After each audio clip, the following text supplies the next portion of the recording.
Okay, here we are to show you the inside of a recliner. We found that by actually showing this and helping you see this video, we can help you replace parts and figure out what you need to look for. Because a lot of times you'll say, hey, I need a remote, I need a button control, I want to replace my button control with a handheld one, and then you got to go find parts. So hopefully this is going to illustrate what it is. But if you kind of zoom in a little bit closer, this chair actually uses a switch that's mounted into the side of the chair. So if it were mounted, this is what it would look like.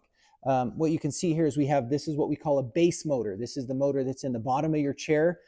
This one is connected with 2 clevis pins. Some of them are going to be bolt-on motors. But anyway, looking at all that helps us understand.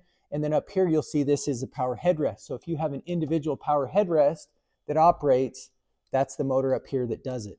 So just helping to kind of understand and see where all these parts are located. So one of the things we want to say is, if you're looking for, say, a new motor and your motor's broken, you'll see that right here, this is the label. So we're kind of cheating because you can see this is a stripped down recliner, but the label that we would need to see to know which one you need to replace is this. So if you just flip your chair up on its face, this is going to be facing the bottom of the seat and you're not going to be able to see it.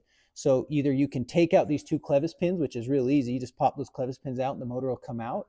And then you'll be able to see this. Or if you're really handy and you can reach your phone and get it up here and take a picture of this label, this is what we need. So if you can't find a label, just know sometimes it's facing the bottom of the seat and that's where it's hidden.